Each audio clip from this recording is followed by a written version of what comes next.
자, 여러분 통장 몇 개로 쓰고 계시느냐? 돈 월급이 들어왔다가 현금 찾은 거 나갔다가 카드값 결제됐다가 또 무슨 또 보너스 같은 거 들어왔다가 자영업자 같은 경우는 또 무슨 매출이 또 들어왔다가 여러분 그 월급 통장을 보면서 과연 현금 흐름을 추적할 수 있을까요? 여러분이 여러분한테 월급을 주십시오. 50만 원씩 적금을 든 사람과 50만 원씩 3년 전에 2022년 9월에 S&P 500에 적립을 해서 3년 있다가 찾은 사람은 과연 돈이 얼마나 차이 날까? 요걸 따져봤는데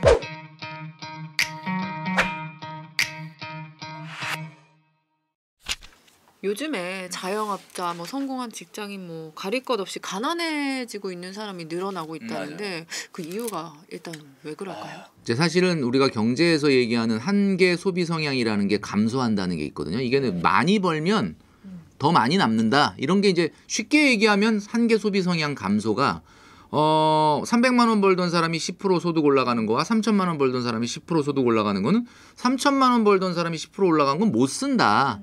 그래서 일단 많이 벌면 많이 남는다가 어떻게 보면 경제의 원칙이었습니다. 그런데 최근에는 그런 게 다 무너지고 있죠. 예, 비싼 소득이 높은 사람들은 그 나름대로 어려움을 겪고 있어요. 그러니까 우리가 흔히 얘기할 때 굉장히 뭐 소득이 가구 소득이 뭐 300, 400밖에 안 돼서 어려운 가정 같은 경우는 긴장을 하고 살죠. 과소비를 아예 피합니다. 차도 안 사고 막 이렇게 살아요. 근데 예를 들면 대기업을 다니는 맞벌이 부부다. 가구 소득이 굉장히 높습니다. 그러면 옛날 같으면은 300, 400 정도를 버는 가구들만큼의 생활비를 쓰고 엄청나게 남는 돈을 미래를 위해서 저축이나 투자를 해서 뭐 내 집 마련을 앞당긴다든지 노후 준비를 한다든지 했겠지만 최근 같은 경우는 우리가 이렇게 보니까 일단은 외제차를 뽑죠. 근데 남편도 써야 되고 나도 써야 되니까 나도 하나 뽑자. 그러면 이제 차가 두 대인데 차가 또 범상치 않은 차를 뽑게 되고 소득을 완전히 또 오픈하지 않는 부부들이 많아요. 왜냐면 소득이 낮을 때는 오픈하는데 소득이 높으면은 이번에 보너스 많이 나오지 뭐 이러면 알려고 하지 마. 뭐 이렇게 되는 거죠. 이렇게 되면은 이제 각자 근데 뭐 당신은 그 돈 다 어디다 써? 이렇게 물어보면 나도 좀 주식 좀 하고 저축 좀 하고 있어. 그래? 그러면 이제 아내 믿고 아내가 재테크는 잘하고 있으니까 나는 그냥 좀 쓰자. 그리고 이제 남편한테 아내가 물어보죠. 당신은 뭐 하는데? 나도 뭐 이렇게 금 같은 데 투자하고 있어. 남편이 잘하는구나. 난 좀 써도 되겠다. 이러다 보니까 이제 과소비가 좀 커지는 거예요. 나중에 이제 집 살 때 뚜껑을 딱 열어보면 돈이 없어요. 최근에 이런 게 있습니다. 그 옛날에 하우스 푸어라는 게 인기가 많이 회자됐었는데 요즘 베이비 푸어라고 들어보셨어요? 베이비 푸어. 애를 낳는 순간 가난해진다. 2022년도 1월 이후에 대한민국에서 출생한 자녀들에게는 국가가 육아 지원을 하고 있습니다. 돈으로 하고 있어요. 돈으로. 얼마 할 것 같습니까? 소득 관계없이 주는데 놀라지 마십시오. 0세부터 7세까지 몇 년이에요? 8년이죠. 8년 동안 2,960만 원 줍니다. 에이 그거 저기 뭐 소득 높은 사람 안 주는 거 아니에요. 재벌이 나도 줍니다. 그러니까 이게 얼마나 많이 주냐면 일단 부모 수당이 한 달에 100만 원씩 줘요. 거기다가 아동 수당 10만 원씩 주고. 그러니까 이런 거 돈 나갈까 봐 이렇게 지원해 주는 거거든요. 근데 이럼에도 불구하고 그 돈 다 쓰고도 돈이 모자란다. 그게 바로 베이비 푸어입니다. 그럼 이렇게 베이비 푸어를 그렇게 금쪽이로 키운 그 금쪽이들이 커서 발생하는 게 에듀 푸어예요. 강남에 대치동 가시면 아시겠지만 그냥 빌딩 하나가 다 그냥 학원인데 그러다 보니까 베이비 푸어에서 에듀 푸어가 되는 거죠. 그러다 보니까 제가 이제 기자님 좀 전에 얘기하셨던 것처럼 성공한 직장인 성공한 만큼 어렵다. 제가 얼마 전에 그 소위 말하는 대한민국에서 이제 조금 고임금을 받는 기업에 강연을 갔는데 여러분들의 장점이 뭐냐? 급여가 높다는 거다. 그럼 여러분의 단점은 뭐냐? 급여가 높다는 거다. 제가 이렇게 얘기했거든요. 사람들이 다 무슨 얘기지? 이렇게 했는데 이 임금이 높은 만큼 사실은 굉장히 많은 유혹에 시달리게 되는 거고 자산을 못 모으게 된다. 그래서 지금 시대는 절대 빈곤의 시대가 아닌가 싶어요. 가난한 사람이나 부자는 상대적 빈곤을 느끼고 어떻게 보면 가난한 사람은 뭐 상대적 빈곤뿐만 아니라 절대적 빈곤을 누리는 거죠. 그러다 보니까 우리가 어떤 중심을 잡아야 됩니다. 중심을 잡고 그러니까 내가 소득이 올라가도 소비를 뭐 전혀 안 올릴 수는 없겠지만 소비는 좀 붙들어매야 됩니다. 그래야 내가 소득이 올라간 거에 대한 효과가 생기는 거거든요. 그래서 지금 이 영상을 보시는 많은 고소득자분들이 있는데 고소득이라고 너무 마음 놓지 마시고 고소득이 더 위기에 빠질 가능성이 있다라는 점, 그런 점을 꼭 좀 받아들였으면 좋겠어요. 그렇다면 푸어가 되지 않기 위해서는 어떤 현명한 재테크 비법이 있을까요? 그러니까 이제 사실 제가 자세하게 뭐 에듀 푸어나 베이비 푸어나 카 푸어, 하우스 푸어 이런 것들을 자세하게 얘기했던 이유가 그럴 수 있겠구나라고 하는 거를 인식하는 게 가장 중요한 겁니다. 그러니까 뭐 그전에는 제가 이거 얘기하기 전에는 듣고 보니까 진짜 그렇구나. 돈을 많이 번다 그래서 모든 게 해결되는 게 아니었구나라는 걸 인식했다는 것 자체가 여러분들이 움직일 수 있는 동력이 생긴 거죠. 사실은 거기서부터가 솔루션이죠. 왜냐하면 솔루션은 여러분들이 만드셔야 되는 거죠. 근데 이제 가장 중요한 건 이거라고 봐요. 여러분들이 사회초년생 때 제가 늘 말씀드리는 거지만 선저축 후소비를 하는 습관을 갖게 되면 내가 소득이 올라가더라도 아무래도 소비가 더 커지지 않을 가능성이 있겠죠. 그러니까 제가 늘 말씀드리지 않습니까? 5년 이내는 50%, 10년 이내는 40%는 저축을 해야 된다.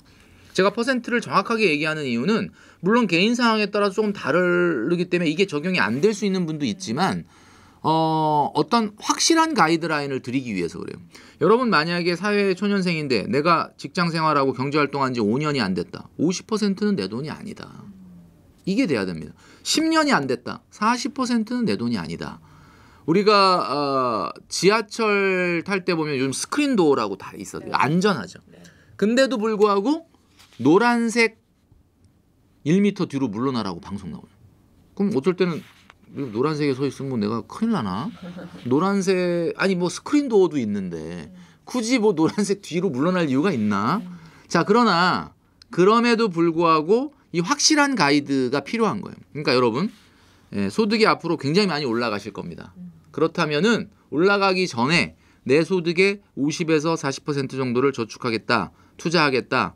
그러니까 지금 당장 쓰지 않겠다라고 하는 결심으로 여러분이 돈을 묶어 놓으셔야 여러분의 소득이 올라갔을 때 그 소득이 진정으로 여러분의 미래의 경제적 안정을 이룰 수 있게 될 것이다 라고 말씀드리고 싶어요. 그래서 늘 말씀드리지만 원금 곱하기 기간 곱하기 수익률 중에 원금에 대한 부분을 다시 한번 점검을 해보셔라. 워낙 불확실성이 크다 보니까 특히나 이제 프리랜서, 자영업자 이런 분들은 소득이 일정치 않고 또 돈 모으기도 좀 어렵잖아요. 이분들이 돈을 모을 수 있는 어떤 노하우 어떤 게 있을까요? 그래서 이제 제가 이런 말씀을 좀 드리고 싶은 게 월소득은 공금이고 통장은 회계다 이런 말씀 드리고 싶어요. 월소득은 공금이고 통장은 회계다. 이게 무슨 말이냐? 특히 우리 프리랜서분들, 자영업자분들을 잘 들으셔야 되는 게 자영업자분들이 착각하는 것 중에 하나가 뭐냐면 돈이 들어와요, 통장에. 그러면 이거를 직장인들은 알아서 원천징수로 세금도 떼고 뭐도 떼고 4대 보험도 떼고 뭐 이러고 주지 않습니까? 근데 자영업자는 그냥 받으니까 여기서 무슨 생각을 못 하냐면 이게 다 내 거라고 생각합니다. 근데 그 안엔 뭐가 있냐면은 이게 매출이지 수익이 아닐 수도 있는 거예요. 그러니까 일단 세금에 대한 부분, 비용에 대한 부분을 생각을 해야 된다. 그러면 그거를 빼고 진짜 내가 얼마 벌었는가를 알려면은 장부를 적어야 돼요. 가계부 쓰듯이. 그러니까 한마디로 말해서 이 월소득을 공금으로 인식을 해야 된다. 그럼 공금이라는 거 여러분 회사에서 공금 관리 해보셨죠? 그럼 예산이 있잖아요. 이 예산은 이때 쓰면 안 되고 여기다 쓰면 안 되는 돈이고 이 돈은 여기다 써도 되는 돈이고 이 돈은 써도 되는 돈이고 안 쓰면 안 되는 돈, 이런 구분이 있잖아요. 그럼 과연 우리 프리랜서 분들, 자영업자 분들은 매출, 내 통장에 돈이 찍히는 순간 그냥 이거 내 돈이구나 그냥 꺼내 쓰시는지, 아니면 그 돈 안에서도 세금을 낼 부분과 비용에 대한 부분과 그다음에 내 수익 중에서도 지금 이건 써도 되는지 안 써도 되는지를 구분하고 있느냐. 이걸 먼저 하셔야 돈이 모입니다. 자, 그러기 위해서 통장은 회계다라고 말씀드렸죠. 통장은 회계다. 자, 여러분 통장 몇 개로 쓰고 계시느냐? 이걸 물어보고 싶어요. 만약에 여러분이 월소득 들어오는 통장 하나, 우리가 보통 직장인은 월급 통장이라고 하죠. 월급 통장 하나만 쓰고 있다 그러면 이게 문제입니다. 왜냐하면 월급 통장을 하나만 쓰고 있다라고 하면 뭐가 문제가 되냐면 일단 월소득이 들어와요. 월급이 들어와요. 또는 자영업자는 매출이 들어와요. 들어오면 거기서 내가 쓰고 싶은 돈이 있으면 카드를, 오늘 체크카드를 쓰든 신용카드를 쓰면 거기서 결제되죠. 그죠? 그리고 내가 갑자기 오늘 경조사가 생겼네? 그러면 현금 찾아야 되잖아. 현금 거기서 찾죠. 그럼 그 통장 정리하면 그 통장 정리 내용이 어떻게 나옵니까? 돈 월급이 들어왔다가 현금 자전거 나갔다가 카드값 결제됐다가 또 무슨 또 보너스 같은 거 들어왔다가 자영업자 같은 경우는 또 무슨 매출이 또 들어왔다가 여러분 그 월급 통장을 보면서 과연 현금 흐름을 추적할 수 있을까요? 이거 도저히 안 되는 거야. 주먹 구구식인 거야. 자, 그래서 여러분에게 이 두 가지를 분리하라고 말씀드리고 싶은데 매출 통장, 월소득 들어오는 통장에서 여러분이 여러분한테 월급을 주십시오. 여러분이 여러분한테 월급을 줘라. 그 얘기는 무슨 얘기냐? 여러분은 월급쟁이가 아니지만 여러분이 스스로 월급쟁이를 만드시면 되는 거잖아요. 자, 통장에 돈이 들어와. 그럼 특정한 날 하루를 정해서 나한테 소비 통장에 월 소비 금액을 보내는 거예요. 이 뭔지 어떤 개념인지 알겠죠? 근데 그 돈은 항상 똑같은 돈을 써야 되기 때문에 똑같은 금액을 붙여야 돼요. 많은 분들이 그러죠. 아니 어떻게 맨날 똑같은 돈을 쓰냐? 어떻게 똑같은 맨날 저 뭐 경조사가 생길 수도 있고 그다음에 뭐 여행을 갈 수도 있고 뭐 비싼 물건을 살 수도 있는데 어떻게 똑같은 돈을 쓰냐? 그러니까 여러분의 삶에서 라이프에서 뭔가 일상적인 루틴의 생활이 아닌 뭔가 계절적으로 돈이 더 나가도록 만드는 게 뭐가 있는지를 구분을 해서 그거는 돈을 따로 관리하셔야 돼요. 뭐가 있냐? 명절. 명절에 돈 더 쓰니까. 두 번째 또 뭐 있죠? 휴가. 여행 가죠. 그다음에 또 뭐가 있냐면은 이벤트 있죠. 이벤트가 뭐예요? 생일이나 기념일 챙기는 거죠. 요즘 같으면 뭐 그죠? 여친 남친 이거 챙겨줘야 돼. 22일, 33일, 뭐 50일, 뭐 이런 거 70일 뭐 이런 거 챙겨줘야 되잖아. 그런 거. 엄마 생일, 아빠 생일, 어버이날 뭐 이런 거. 그 다음에 또 뭐 있냐면 차가 있으신 분들은 자동차 보험료하고 세금 나가는 날. 그 다음에 겨울에는 이제 겨울이 곧 다가오고 있는데 올해 좀 옷장 문 열어보니까 입을 옷이 없다. 작년엔 뭐 입었어요? 하여튼 모르겠는데 하여튼 그런 분들 많잖아. 올해 하나 뭐 사야 되겠다. 그러면 이제 겨울 옷은 좀 비싸죠. 이런 계절적인 지출에 들어가는 돈이 만약에 500이다. 그러면은 한 달에 42만 원씩 이 계절 지출 통장에 돈을 붙이셔야 되는 거예요. 그 500만 원 안에서 계절적 지출이 생기면 그 통장에서 꺼내 쓰는 거예요. 그럼 그거 빼고 나면 매달 쓰는 돈은 똑같아야 되는 거예요. 그러면 여러분이 들어오는 월소득 통장에서 나한테 매달 주는 정기 지출은 월급을 주고 그 다음에 매달 적립해놔야 되는 계절 지출은 적립을 해놓고 계절 지출이 생기면 그 통장에서 꺼내 쓴다. 자, 어때요? 돈의 현금 흐름이 딱 나눠지죠. 돈 들어오면 일단 비용 빼고 그 다음에 부가세 통장 따로 있어야 돼요. 여러분 그 자영업자분 아시죠? 내가 돈을 왕창 받았을 때는 그 소비자가 나한테 부가세까지 준 거잖아. 이거 다 내 돈 아닌데 받을 때는 많아 보이거든. 그러니까 나중에 부가세 낼 때 돈이 없는 거야. 그러니까 부가세만큼 빼놓는 통장이 또 있어야 돼요. 그러니까 제가 말씀드리잖아요. 월소득은 회계다. 돈을 나누세요. 정기 지출과 비정기 지출과 부가세 지출과 세금 통장과 이렇게 나누라는 거죠. 이러면 한눈에 딱 들어오는데 돈이 안 모일래 안 모일 수가 없어요. 여러분이 공격적인 저축과 투자를 하고 싶은데 왜 못 하셨어요? 여태까지. 막 내가 직장인이다라고 300만 원 벌어. 한 150 확 저축해보고 싶었는데 마음은 늘 있는데 왜 못했느냐. 150 확 질를까 하다가 잠깐만 다다음 달에 저 부모님 칠순인데 그다음에 연말에 연차 밀린 거 해갖고 여행 또 가야 되는데 그러니까 150 지금 했다가 괜히 적금 깨면은 은행한테 미안하다. 뭐 이렇게 생각을 해서 안 하는 거잖아요. 그러니까 그런 돈을 미리 구분해놨으면은 150을 세게 지를 수 있었겠죠. 그러니까 제가 지금 말씀드리는 프리랜서나 자영업자분들은 더 특히나 이 제가 말씀드리는 이 통장으로 돈 관리를 하셔야 된다. 이렇게 말씀드릴 수 있습니다. 평소에 작가님이 1억 모으기 이제 강조해 주시면서 네. 1억 모을 때까지는 정기 적금만 하고 위험 자산은 좀 쳐다보지 말라고 얘기를 해주셨는데 일단 그 이유가 궁금하고 1억을 모을 때 정기 적금하고 적립 투자를 이제 같이 병행하는 건 어떻게 생각하시는지 궁금해요. 최근에 이제 워낙 자산 시장이 1년, 2년 전에 경고에도 불구하고 계속 끊임없이 상승하니까 이거 봐, 뭐 이거 그냥 정기 적금만 하면 안 되는 거 아니야 이렇게 얘기를 하시는데. 결론적으로 1, 2년 전부터 뭐 주식에 계속 저축하듯이 했다 그러면 뭐 나쁘진 않았겠죠. 근데 제가 말씀드리는 얘기는 1억을 모을 때까지는 되도록 위험 자산에 투자하지 않는 게 좋겠다라고 얘기하는 이유가 지금 대한민국 2030들 직장인들의 평균 월 저축 금액이 얼마냐라고 본다면 2030 직장인들 같은 경우는 평균 저축 금액이 76만 원이라는 발표가 있었거든요.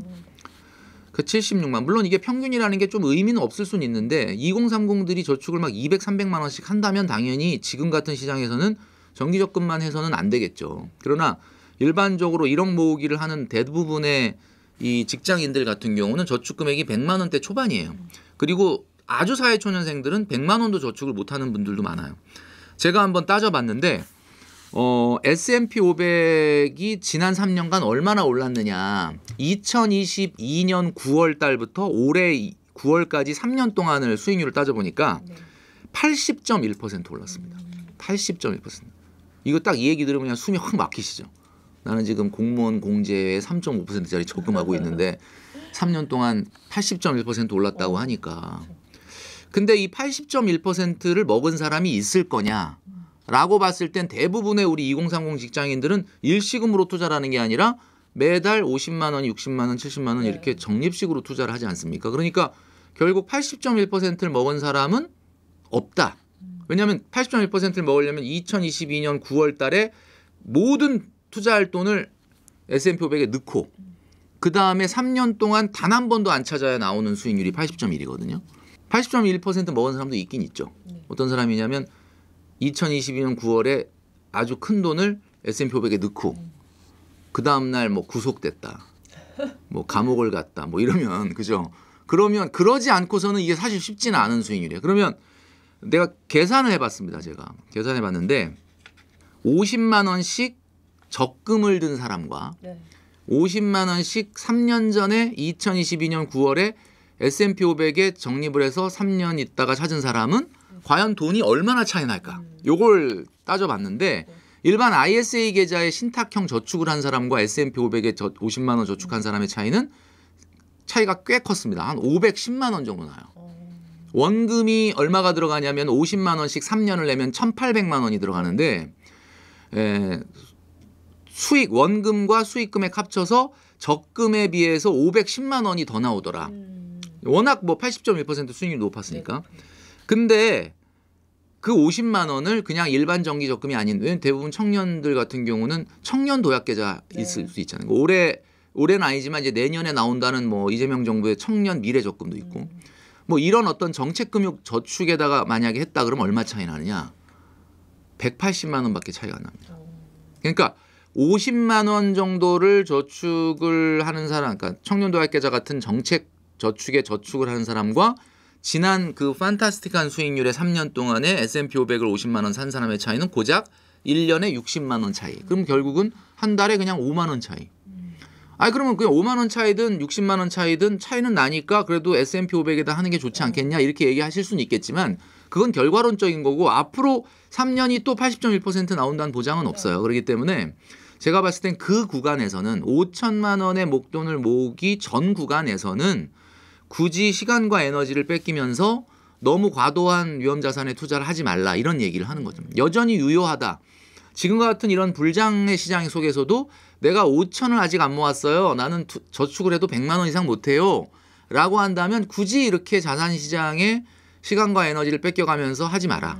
대신에 이제 청년 도약계좌 같은 이 정부가 지원하는 그런 정책 저축을 하시면 더 좋겠죠. 이제 그런 의미에서 이제 말씀을 드렸던 거고 나는 그래도 조금 그래도 100만 원보다는 좀 더 저축을 할 수 있다라고 한다면은 제가 아까 좀 전에 말씀드렸던 세 가지 시나리오를 보시면서 세 가지 시나리오가 터졌을 때는 일단은 위험자산에 적립식으로 투자하는 비중을 높이시고 그 전까지는 뭐 한 8대2나 7대3 정도 이상은 하시지 않는 게 좋지 않을까. 그 구간에서는 그렇다라고 말씀드리고 싶습니다.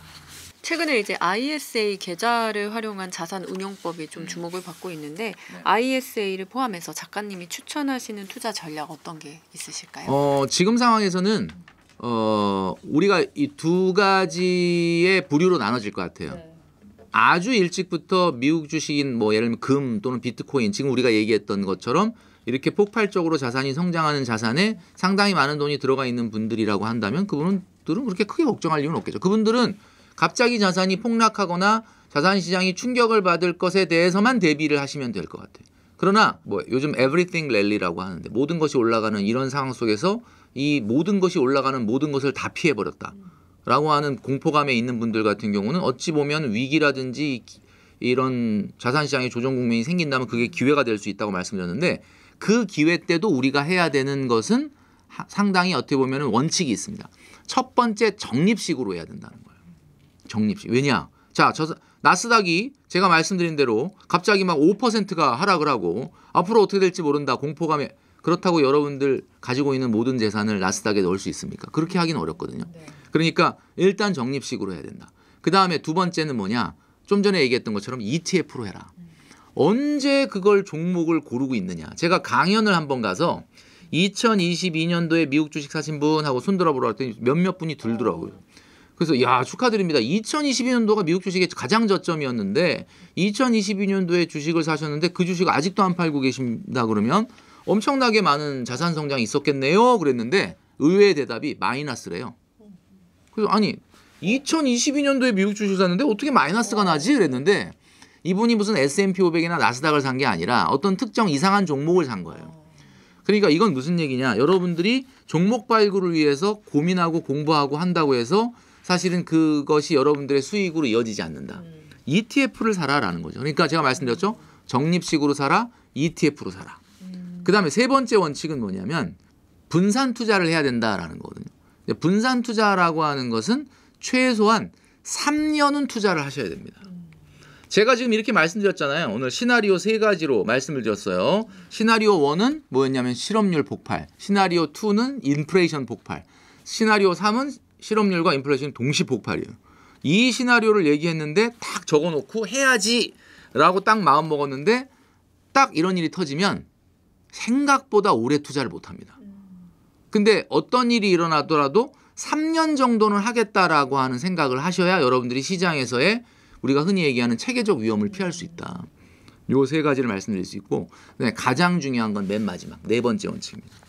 4번째 원칙은 예금과 분산 투자하셔야 된다. 여러분 지금 가지고 계신 돈이 3천만 원인데 갑자기 나스닥에 S&P 500에 조정이 온다 그래서 3천만 원을 몽땅 다 나스닥 S&P 500에 넣으시면 안 돼요. 일반적으로 봤을 때 한마디로 조정 국면이 생긴다 하더라도 여러분이 위험 자산에 더 넣는 금액의 100% 수준만큼은 예금에 있어야 됩니다. 내가 1,000만 원을 나스닥에 넣었다. 1,000만 원 이상 예금이 있어야 되는 거예요. 그러니까 1억 정도를 모은 사람이 5천만 원을 나스닥에 투자하고 5천만 원을 예금했다라고 하면 문제가 없는데 나 딱 5천만 원밖에 없는데 이 5천만 원을 몽땅 주식이나 코인에 넣었다. 그러면 이거는 이제 워렌 버핏이 경고했던 치명적 실수를 피해라라고 하는 원칙을 어기는 거예요. 치명적 실수라는 게 뭐냐면 지금은 좋아 보이지만 시장에 어떤 트리거가 등장을 했을 때 위험 자산만 100% 갖고 있는 사람은 절대 안 된다. 이 워렌 버핏의 경고거든요. 그래서 여러분들이 지금 제가 말씀드린 4가지 원칙. 그러니까 뭐예요? 3년은 투자해야 된다. 적립식으로 해야 된다. ETF로 해야 된다. 그다음에 예금과 분산 투자해야 된다. 이 4가지의 전략만 지키신다면 크게 문제는 없을 거다라고 보고요. ISA 계좌의 비과세 효과라고 하는 건 여러분도 아시겠지만 국내 주식형 ETF나 국내 상장 해외 ETF에 동시에 적용이 됩니다. 그래서 뭐 어차피 매매 차익은 ETF도 비과세인데 분배금 그러니까 배당이 나왔을 때는 아시겠지만 해외 ETF는 뭐 15% 원천 징수를 하지만 국내 주식형 ETF 같은 경우는 200만 원까지는 비과세고요. 200만 원 넘는 수익에 대해서도 9.9% 저율 과세를 하니까 여러분들이 ISA 계좌에 ETF를 담으시는 것을 추천드립니다.